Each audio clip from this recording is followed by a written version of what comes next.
I'm here to talk about success, right?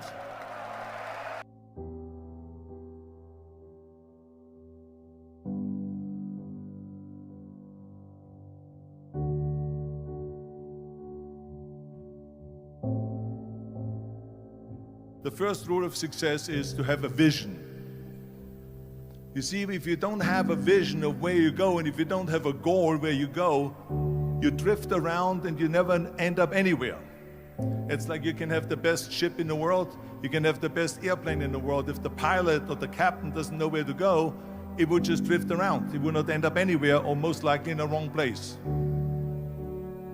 So I was very fortunate that I stumbled onto my vision. I mean, as you know, I was born in 1947 in Austria after the Second World War. And I didn't really like Austria when I grew up. I couldn't wait to get out of there. I couldn't see myself becoming a farmer or a worker in a factory or anything like that. Even though my parents wanted me to stay there and have a normal life. My father wanted me to become a police officer like he was. My mother wanted me just to stay there and marry a girl with the name of Heidi, hopefully, and have a bunch of kids and run around like the Van Trapp family in The Sound of Music. But that was their vision, not mine.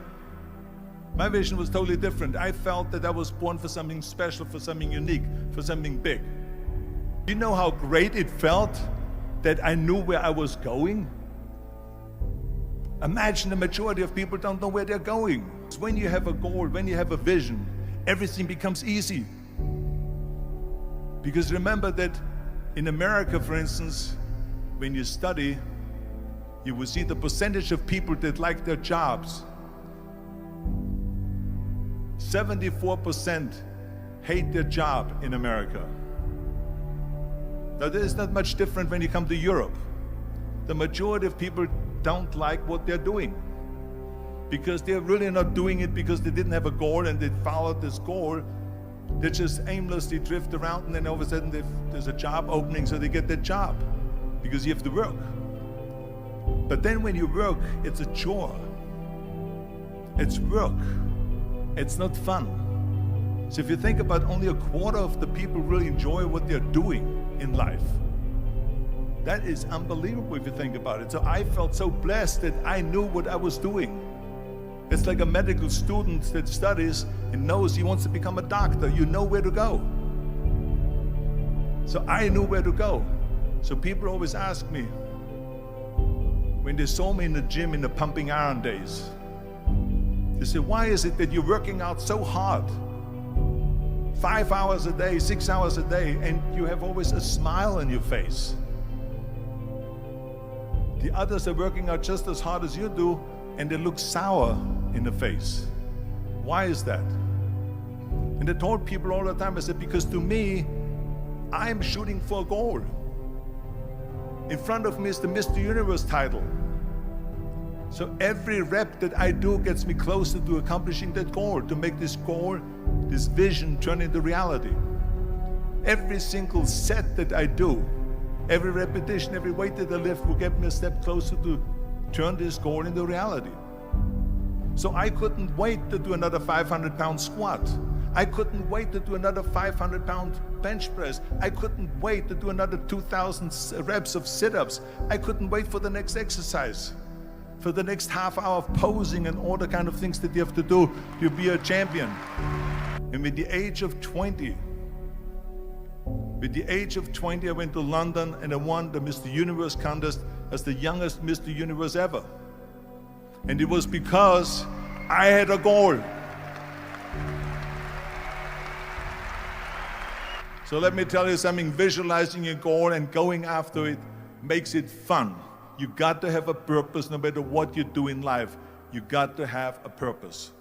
So that's rule number one, have a vision.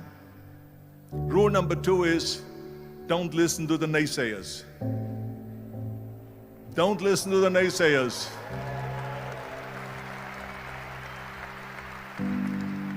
Everything I ever did, the thing that I heard out of people's mouth was, that's impossible. that can't be done or no. So whenever someone said to me, it can't be done, I heard it can be done. When they said no, I heard yes. And when they said it's impossible, I heard it is possible. I'm a strong believer of what Nelson Mandela said, that everything is always impossible until someone does it. Well, I'm going to be the one, I said to myself, I'm going to do it and I'm going to show it to them. Maybe it has never been done before. That's perfectly fine with me. But I'm going to do it. And I did not listen to the naysayers. The next thing, the third point that I'm going to make to you is, before we sit down with Jürgen and talk about the rest of the three, is work your ass off. There is no magic pill. There is no magic out there.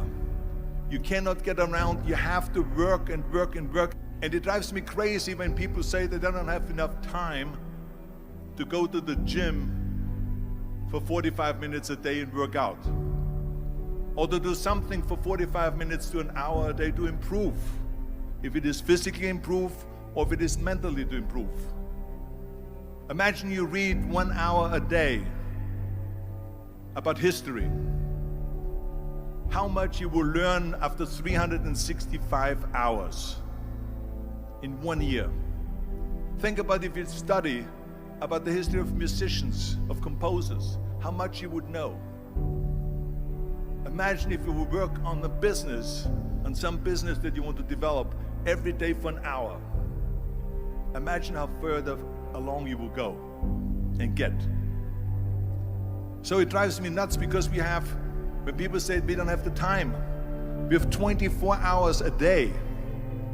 We sleep 6 hours a day, so that gives you still 18 hours. And there's someone shaking their head out here in front. They say probably, I don't sleep 6 hours, I sleep 8 hours, right? Or just sleep faster.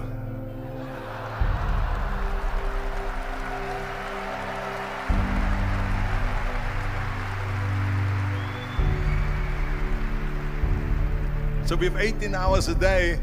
The average person works around 8 to 10 hours. So let's assume it's 10 hours, so if you have 8 hours left, then you travel around an hour a day, maybe 2 hours a day. So now you have still 6 hours left. So what do you do with these 6 hours? What do you do with these 6 hours? Then we eat a little bit, then we schmooze a little bit, talk a little bit to people and all that stuff. But you can see how much time there is available if you organize your day. So you got to work hard. I mean, let me tell you something. When I went to America, I went to college. I went and worked out 5 hours a day. And I was working on construction. Because in those days in bodybuilding, there was no money. I didn't have the money for food supplements or anything. So I had to go to work. So I worked on construction.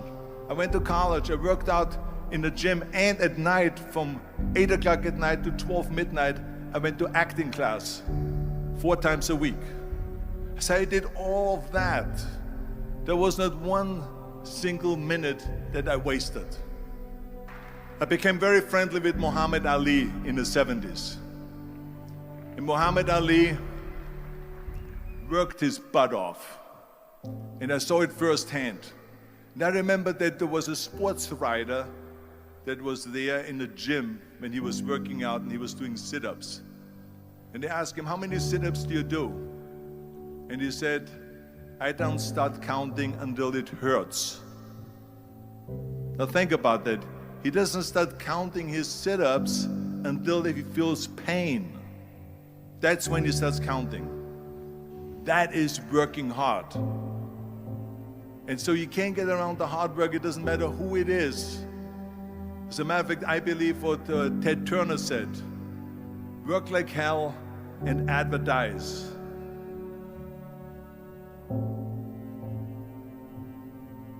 You get it? Work like hell, go to bed, and early to rise, work like hell and advertise. So you work your ass off, and then you let the world know about your work. That's what it is all about. Let people know. If you have a company, if you have a movie, if you do a sports, work your ass off, but then advertise and let everyone know. I hate plan B. And I tell you why.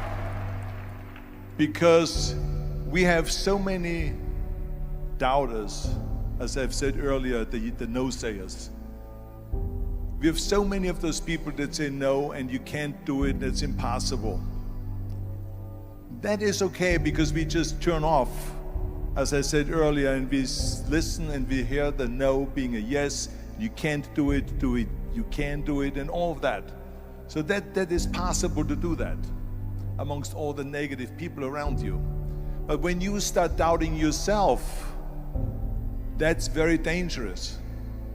Because now what you're basically saying is that if my plan doesn't work, I have a fallback plan, I have a plan B. And that means that you start thinking about plan B, and every thought that you put into plan B, you're taking away now that thought and that energy from plan A.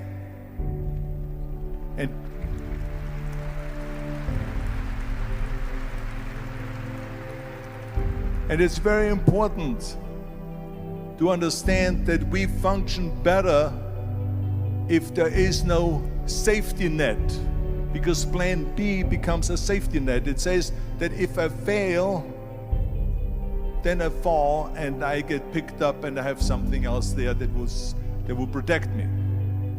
And that's not good, because people perform better when there's no safety net. People perform better in sports and everything else if you don't have a plan B. To me, it is very dangerous to have a plan B, because you're cutting yourself off from the chance of really succeeding. And the reason, one of the main reasons why people want to have a plan B is because they are worried about failing. What is if I fail, then I don't have anything else? Well, let me tell you something. Don't be afraid of failing, because there's nothing wrong with failing. You have to fail in order to climb that ladder. There's no one that doesn't fail. We all fail. It's okay.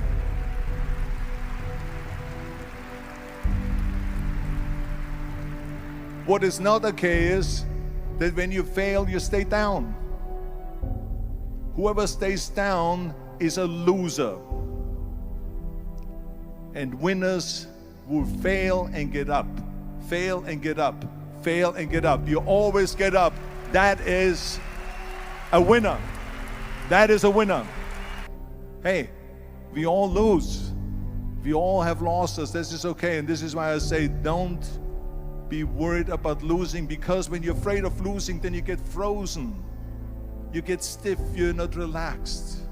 You got to be, in order to perform well in anything, if it's in boxing or if it is on your job or with your thinking, is only happening when you relax. So relax. It's okay to fail. Let's just go all out and give it everything that you got. That's what it is all about. So don't be afraid to fail. This is one of my 6 rules to success. You can only feel complete as a person if you think about what can you do for your fellow member around you that maybe needs help. I felt like that. Everyone has a different motivation why you get into that.